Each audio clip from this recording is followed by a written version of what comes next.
Factors affecting productivity, मतलब वो कौन से फैक्टर्स हैं जिसकी वजह से प्रोडक्टिविटी अफेक्ट हो सकती है, मतलब उसमें कुछ चेंजेज आ सकते हैं, या फिर अगर उन फैक्टर्स का उस पर कुछ ज़्यादा इम्पैक्ट हो तो प्रोडक्टिविटी चेंज हो सकती है। फैक्टर्स का मतलब होता है, जैसे कि सपोज कीजिए कि आप कहीं जाने के लिए निकले हैं, तो वेदर का इफेक्ट आपके जो जर्नी है उस पर पड़ सकती है। अगर आप जा रहे हैं और किसी तरह का कोई फेस्टिवल है तो मे बी आपको जो ट्रैफिक जाम मिल सकती है। These all are factors. तो ये जो फैक्टर्स हैं, ये फैक्टर्स प्रोडक्टिविटी को, किसी भी प्रोडक्शन सिस्टम के प्रोडक्टिविटी को अफेक्ट कर सकती है। तो कितने तरह के फैक्टर्स हैं? तो बेसिकली जो फैक्टर्स हैं 8 तरह के हैं। और प्रोडक्टिविटी, एक्चुअली हम प्रोडक्टिविटी से किसी भी प्रोडक्शन सिस्टम के इफिशियंसी को मेजर करते हैं।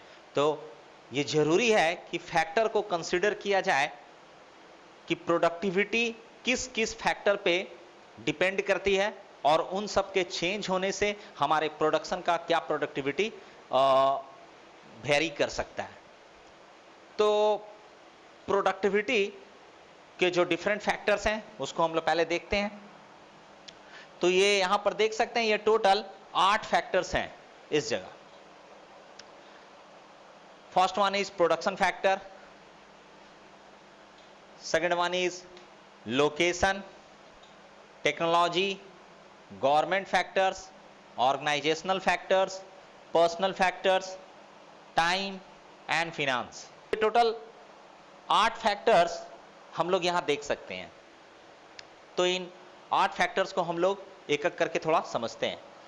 तो प्रोडक्शन फैक्टर जैसे अगर आप किसी कंपनी में एज अ मैनेजर पोस्ट पे हैं और आपको प्रोडक्टिविटी को अच्छा हाई करने के लिए कहा गया है, तो कुछ फैक्टर्स पे आप ध्यान देंगे। जैसे कैपिटल इन्वेस्टमेंट क्या है, रिसोर्सेस हमारे पास है या नहीं है, रॉ मटेरियल कैसा है, अच्छी क्वालिटी की है या नहीं है। तो ये जितनी भी चीजें हैं इसको बोलते हैं प्रोडक्शन फैक्टर। यानी प्रोडक्शन फैक्टर, जैसे प्रोडक्शन, किसी भी सिस्टम का प्रोडक्शन उसके इनपुट और ऑपरेटिंग सिस्टम पे डिपेंड करता है। यानी कि इनपुट क्या मिला और कैसे हम लोग उसको ऑपरेट कर रहे हैं। जस्ट लाइक अगर हम लोग कुछ इनपुट्स देते हैं, जैसे कि किसी कार कंपनी के एग्जांपल लेते हैं, कार कंपनी का प्रोडक्शन हो रहा, तो उसे रॉ मटेरियल कैसा मिल रहा है। जैसे स्टील की जो बॉडी बनानी है, तो क्या उसके लिए वो जो स्टील रॉ मटेरियल है, उनके लिए, उस कंपनी के लिए, क्या वो रॉ मटेरियल अच्छी क्वालिटी की मिल रही है? क्या उनका कास्ट आयरन जो उनको प्रोवाइड किया गया है इंजन को डेवलप करने के लिए, वो सही क्वालिटी की है या नहीं है? तो ये सारे वो फैक्टर्स हैं जो एक प्रोडक्टिविटी को अफेक्ट कर सकती है। यानी कि अगर ये रॉ मटेरियल अगर खराब हो गया तो डेफिनेटली आपका प्रोडक्टिविटी चेंज हो सकता है। अगर आपके पास रिसोर्सेज की कमी है तो आपका प्रोडक्टिविटी चेंज हो सकता है। इन्वेस्टमेंट, कैपिटल इन्वेस्टमेंट, यानी इन्वेस्टमेंट ही अगर कम होगा तो डेफिनेटली प्रोडक्टिविटी भी कम हो जाएगी। तो ये फैक्टर जो है प्रोडक्शन फैक्टर कहलाता है। लोकेशन का मतलब है, लेट से हमारी फैक्ट्री यहां पर है, इस लोकेशन पर। ये जो फैक्ट्री है, लेट से दिस इज लोकेशन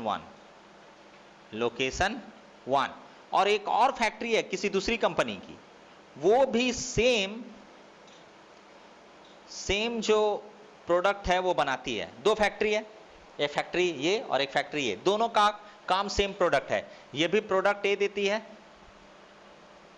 प्रोडक्ट ए, और ये भी प्रोडक्ट ए ही देती है। दोनों का आउटपुट प्रोडक्ट ए है, लेकिन इनका डिस्टेंस काफी ज्यादा है। और ये वो प्लांट है जहां से रॉ मटेरियल मिलेगा, रॉ मटेरियल। तो इसका ट्रांसपोर्टेशन कॉस्ट ज्यादा हो सकता है। लेट से अगर ये 50 किलोमीटर है और इनका ट्रांसपोर्टेशन कॉस्ट कम हो सकता है, मे बी ये लेट से 20 किलोमीटर है। तो इससे प्रोडक्टिविटी पर फर्क पड़ सकती है सेम अमाउंट के लिए। यानी कि इनका इन्वेस्टमेंट थोड़ा ज्यादा होगा, इनका इन्वेस्टमेंट कम होगा, तो सेम इन्वेस्टमेंट के लिए इनका प्रोडक्टिविटी कम होगा और इनका प्रोडक्टिविटी क्या होगा, ज्यादा होगा। और लोकेशन, जो सोर्स का लोकेशन है, कहां पर सोर्सेस अवेलेबल है, कहां पर नहीं है, वो हमें बहुत मैटर करता है किसी भी कंपनी की प्रोडक्शन की प्रोडक्टिविटी पे। तो ये एक इंपॉर्टेंट फैक्टर है, डेफिनेटली लोकेशन। टेक्नोलॉजी, लेट से एक एग्जांपल लेते हैं, एक कंपनी कंप्लीटली मैनुअल है, वहां पर मैनुअली वर्क होती है। लेट से मैं एक एग्जांपल लेता हूं, बहुत ही सिंपल सा एक एग्जांपल लेता हूं। दो फैक्ट्री पहले मैं बनाता हूं, लेट से फैक्ट्री ए और एक अनदर फैक्ट्री है फैक्ट्री बी। दो फैक्ट्री है, हम लोग टेक्नोलॉजी की बात कर रहे हैं, यानी टेक्नोलॉजी पर। दोनों फैक्ट्री कार की प्रोडक्शन करती है, कार प्रोडक्शन। ओके, यहां पर भी कार प्रोडक्शन होती है, कार की बहुत सारी कंपनीज है। तो दो कंपनी है कार प्रोडक्शन की, प्रोडक्शन जो फैक्ट्री ए है और फैक्ट्री बी है। अब इसमें समझना है कि टेक्नोलॉजी का क्या इफेक्ट है। लेट से हम फैक्ट्री ए की बात करते हैं, इनका काफी प्रोसेस मैनुअल है,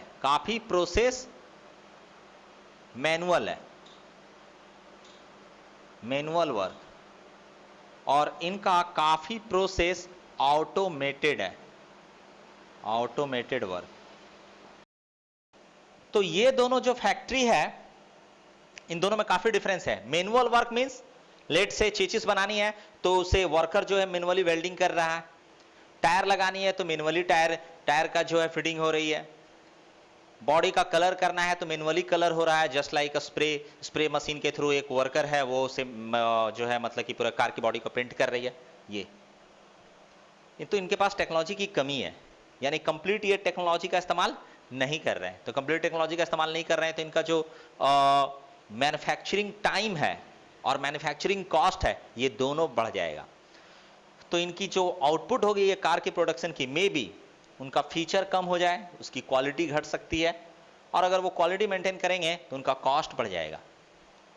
लेकिन talking about second one, factory B, this is completely automated, means robotic system car को पेंट कर रही है, रोबोटिक सिस्टम बॉडी बना रही है, यानी कि कार की जो चेचिस होती है उसे बना रही है, ऑटोमेटिक टायर की फिटिंग चल रही है, इंजन का फिटिंग ऑटोमेटिक है, उसके बहुत सारे चेकिंग फैक्टर्स होते हैं, कनेक्टिविटी को कार की कनेक्टिविटी को चेक करने के लिए, सभी ऑटोमेटेड है। तो इसमें क्या वर्कर की ज्यादा रिक्वायरमेंट नहीं है, एक्यूरेसी ज्यादा है, प्रिसीजन ज्यादा है क्योंकि रोबोटिक सिस्टम है, और टाइम काफी कम लगता है इसे प्रोडक्ट करने में, यानी काफी कम टाइम लगती है इसे प्रोड्यूस करने में। तो इसकी प्रोडक्टिविटी क्या हो जाएगी, बढ़ जाएगी। That is what technology. यानी हम लोग कह सकते हैं technology is one important factor for productivity of the production of any factory. यानी कि हमें टेक्निकली स्ट्रांग होना पड़ेगा, हमें टेक्निकली एक ऐसा वे मतलब कि चूज करना पड़ेगा जिसके थ्रू हम अपनी कंपनी का जो प्रोडक्शन है उसको बढ़ा सकें। और ये सिर्फ बढ़ सकता है किसके थ्रू, ये बढ़ सकता है टेक्नोलॉजी के थ्रू। यानी हमारे पास जितना हाई और एडवांस, हम लोग कह सकते हैं जितना एडवांस टेक्नोलॉजी हमारे पास होगी, हम उतना ही कम समय में एक अच्छी क्वालिटी की प्रोडक्ट को डेवलप कर सकते हैं और उसे मार्केट तक पहुंचा सकते हैं। अब उसके बाद आते हैं थर्ड वन, गवर्नमेंट फैक्टर्स। तो गवर्नमेंट फैक्टर्स भी किसी भी कंपनी की प्रोडक्टिविटी को बढ़ा और घटा सकती है। गवर्नमेंट के बहुत सारे लॉज हैं जिन्हें हमें फॉलो करना पड़ता है, और वो किसी रीजन के लिए जहां पर काम करना है, जो एरिया है, वर्किंग एरिया है, जरूरी होती है। तो कुछ गवर्नमेंट के जो रूल्स रेगुलेशन को हमें फॉलो करना पड़ता है। हमारे ऐसे स्टेट्स हैं, हमारे देश में ऐसे स्टेट्स हैं जहां पर रूल्स रेगुलेशन अलग अलग हैं, फैक्ट्रीज के लिए भी अलग अलग हैं। तो उन्हें अलग अलग रूल्स रेगुलेशंस फॉलो करना पड़ता है, उनके टैक्सेस अलग अलग हैं। तो ये फैक्टर भी प्रोडक्टिविटी को डेफिनेटली, क्योंकि अगर टैक्सेस आ गए तो डेफिनेटली कैपिटल की बात आ गई है, आपका इन्वेस्टमेंट की बात आ गई है, तो डेफिनेटली प्रोडक्टिविटी को तो अफेक्ट होना ही है। तो हम लोग कह सकते हैं गवर्नमेंट फैक्टर्स जो है किसी भी कंपनी की प्रोडक्शन की प्रोडक्टिविटी को अफेक्ट कर सकती है और काफ़ी हद तक करती है, लेकिन उसे हम लोग मैनेज कर सकते हैं अगर हम लोग सही तरीके से रूल्स रेगुलेशन को फॉलो करें तो। And the next factor is organisational factor. Organisational factor organisation के अंदर में ही डिपेंड करता है। ऑर्गेनाइजेशन फैक्टर मतलब relationship between management department and the employee या अथॉरिटी डिपार्टमेंट एंड एम्प्लॉय। जैसे कि हम लोग जानते हैं कि बहुत सारे, कोई भी कंपनी में बहुत सारे एम्प्लॉयज होते हैं और एक मैनेजमेंट डिपार्टमेंट होती है। तो मैनेजमेंट डिपार्टमेंट का एम्प्लॉय के साथ रिलेशनशिप होना मतलब अच्छा होना बहुत जरूरी है। जैसे एग्जांपल, अगर किसी कंपनी में एम्प्लॉय का रिलेशनशिप मैनेजमेंट डिपार्टमेंट के साथ अगर अच्छा ना हो तो क्या हो सकता है, मे बी स्ट्राइक हो सकती है, एम्प्लॉयज स्ट्राइक कर सकते हैं। स्ट्राइक होने की वजह से डेफिनेटली प्रोडक्टिविटी घट जाएगी, इफिशिएंसी कंपनी का घट सकता है, बहुत सारा लॉस हो सकता है। तो एक अच्छा रिलेशनशिप बनाना बहुत जरूरी है अथॉरिटी और एम्प्लॉयज के बीच में। इसके लिए एम्प्लॉयज का जो एक रूल है, रेगुलेशन है, जिसके थ्रू जो गवर्नमेंट की है उसे हमें फॉलो करना चाहिए। एम्प्लॉय को सही सैलरी प्रोवाइड करनी चाहिए, एम्प्लॉय को सही फैसिलिटीज देनी चाहिए, just like medical facilities, residential facilities या फिर ट्रांसपोर्टेशन फैसिलिटीज। ये सारी फैसिलिटीज गवर्नमेंट जो भी कंपनीज हैं, जो भी कंपनी है, ऑर्गेनाइजेशन, उन्हें ये प्रोवाइड करनी चाहिए। ये सारे एक्चुअली ऑर्गेनाइजेशनल फैक्टर्स हैं, यानी ऑर्गेनाइजेशन के अंदर बहुत सारे ऐसे फैक्टर्स हैं जो किसी भी कंपनी की प्रोडक्टिविटी को बढ़ा सकती है और घटा सकती है। ये सारे टर्म्स आगे के चैप्टर्स में डील किए जाएंगे। जितने भी ये सारे टर्म्स एक्चुअली आगे के जो चैप्टर्स है उसमें उन्हें मतलब कि थोड़ा डिटेल में हमें पढ़ना है, तो मैं उस समय उसे ज़्यादा मतलब कि डील करूंगा। अभी जस्ट शॉर्ट में मैं सारी चीज़ों को बता देता हूँ। नेक्स्ट वन है personal factors. Personal factors means the person who has been assigned with some specific task. किसी भी ऑर्गेनाइजेशन में हर पर्सनल का मतलब जो रिस्पॉन्सिबल मैन है, जो रिस्पॉन्सिबल एम्प्लॉय है, मैं उसकी बात कर रहा हूं। तो इन लोगों का वर्क बहुत ज्यादा अफेक्ट करता है प्रोडक्टिविटी पे। एक सही एम्प्लॉय का बहुत सारे रिस्पॉन्सिबिलिटीज होती है। उन्हें अपने रिस्पॉन्सिबिलिटी को बहुत अच्छे से पूरा करना रहता है, उन्हें अपने वर्क को बहुत अच्छे से करना रहता है। अगर वो अपना वर्क सही से नहीं करेंगे, रिस्पॉन्सिबिलिटी सही से नहीं देंगे, वो अपने अथॉरिटी का सही इस्तेमाल नहीं करेंगे, गलत तरीके से भी अपनी अथॉरिटी का इस्तेमाल कर सकते हैं, तो इसकी वजह से प्रोडक्टिविटी घट सकती है किसी कंपनी की। अगर वो अपना रिस्पॉन्सिबिलिटी बहुत अच्छे से निभाएंगे, ये एम्प्लॉय, जैसे जनरली एम्प्लॉय को 8 आवर्स जो है वर्क करना पड़ता है एक कंपनी में। अब अगर वो सही से अपने अच्छे रिस्पॉन्सिबिलिटी के साथ अगर वो अपनी कंपनी में काम नहीं करेंगे तो डेफिनेटली कंपनी का प्रोडक्टिविटी घट जाएगा। अब प्रोडक्टिविटी घटने से ऐसा ही नहीं है कि कंपनी को नुकसान होती है, एम्प्लॉयज की सैलरी पर नुकसान पड़ती है, उन्हें जो बोनस मिलने वाला रहता है उस पर कमी आ जाती है। ये सब बहुत इंपॉर्टेंट फैक्टर्स हैं। इसीलिए जो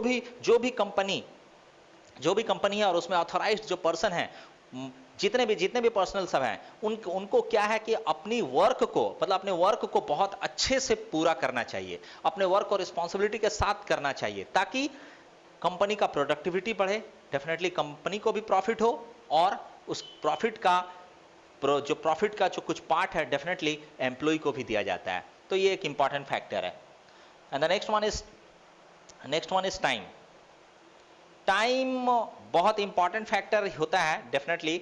अगर किसी कंपनी की जो टाइमिंग है वर्क करने की, अगर वो बहुत ज़्यादा है तो डेफिनेटली इफिशिएंसी घट जाएगी। कम समय में ज़्यादा आउटपुट अभी का रिक्वायरमेंट यही है। मैं अभी पहले जब टेक्नोलॉजी बता रहा था उसमें मैं बता रहा था कि बहुत सारी फैक्ट्रीज ऑटोमेटेड हो गई। इंडिया में भी बहुत सारी फैक्ट्रीज ऑटोमेटेड है। अगर हम लोग फॉरेन इंडस्ट्री की बात करते हैं तो वो लोग भी बहुत ज़्यादा एडवांस हो चुके हैं। उनसे हमें क्या होता है कि हमें एक्यूरेसी मिलती है सिस्टम में। वो लोग बहुत कम समय में अच्छे प्रोडक्ट को बना सकते हैं। तो ये जो टाइमिंग है ये बहुत इंपॉर्टेंट है। हमें कम समय में ज़्यादा प्रोडक्ट और अच्छी क्वालिटी की देनी है। ज़्यादा प्रोडक्ट देने से नहीं होता है, उसकी क्वालिटी भी बहुत अच्छी होनी चाहिए। क्यों? क्योंकि कस्टमर आपसे तभी जुड़ा हुआ रहेगा जब आपका सर्विस अच्छा है। आप जो उन्हें प्रोडक्ट दे रहे हैं वो प्रोडक्ट अच्छी है, तभी आपसे कस्टमर एक अच्छा रिलेशनशिप बनाकर एक लॉन्ग टाइम रिलेशनशिप कह सकते हैं वो बना सकते हैं एक कंपनी के बीच। मतलब एक अच्छा रिलेशनशिप बनेगा कस्टमर के बीच में और कंपनी की प्रोडक्ट के बीच में। आप जैसे कि कोई फोन खरीदने जाते हैं तो डेफिनेटली आपके ब्रेन में एक नाम आता होगा, कोई ब्रांड आ जाती होगी, मैं इस ब्रांड की जाके खरीदूंगा। क्यों? क्योंकि आप जान रहे हैं कि उस कंपनी की जो ये प्रोडक्ट है, फोन जो है वो अच्छी क्वालिटी की है, वो लॉन्ग लास्ट करेगी, मे बी 5 ईयर्स तक उसे कुछ नहीं होगा। और कुछ ऐसी कंपनी है जिसकी प्रोडक्ट जो है 6 महीने 7 महीने में ही जो है मतलब जवाब देने लगती है और उसमें फॉल्ट आने लगते हैं। और अगर आप खरीदें वैसा प्रोडक्ट और एक बार आपको फॉल्ट आ गया, डेफिनेटली आप दूसरी टाइम ना तो उसे सजेस्ट करेंगे किसी को लेने के लिए और ना खुद लेंगे। तो क्या हुआ, इससे क्या हुआ कि इससे जो कंपनी का जो प्रोडक्शन है वो डेफिनेटली उसे कम करना पड़ेगा, नहीं तो प्रोडक्ट मार्केट में पड़ा हुआ रह जाएगा, वो सेल होगी ही नहीं। तो that is what timing. Timing का मतलब है कम समय में ज्यादा आउटपुट और अच्छी क्वालिटी को देना, that is. And the last one is finance. Finance is very important. Big investment और बिग प्रोडक्शन। किसी भी वर्क को स्टार्ट करने के लिए कुछ ना कुछ अमाउंट की कैपिटल की जरूरत पड़ती है, दैट इज व्हाट फाइनेंस। अगर फिनेंस कम है, अगर कैपिटल की अमाउंट कम है, तो हो सकता है अच्छी प्रोडक्शन देने में थोड़ी प्रॉब्लम आए। मैं बात कर रहा था टेक्नोलॉजी को, तो टेक्नोलॉजी डेफिनेटली अच्छी तभी मिलेगी जब हम लोगों का इन्वेस्टमेंट अच्छा होगा, हमारी मशीनरी अच्छा होगी, हमारा रोबोटिक सिस्टम अच्छा होगा, हमारे इंजीनियर्स जो उसमें काम कर रहे हैं वो सभी अच्छे होंगे, तभी हमें एक अच्छा प्रोडक्ट मिल सकता है। और इस अच्छे इंजीनियर्स को लाने के लिए, अच्छी मशीनरी को यूज करने के लिए, अच्छा रोबोटिक सिस्टम यूज करने के लिए डेफिनेटली हमें एक बिग अमाउंट की जरूरत पड़ती है। तो इन्वेस्टमेंट हम लोग कह सकते हैं या फिनेंस जो है एक बहुत ही इंपॉर्टेंट फैक्टर है किसी भी प्रोडक्टिविटी के लिए, और ये काफ़ी स्ट्रांगली अफेक्ट कर सकती है किसी कंपनी की प्रोडक्टिविटी को।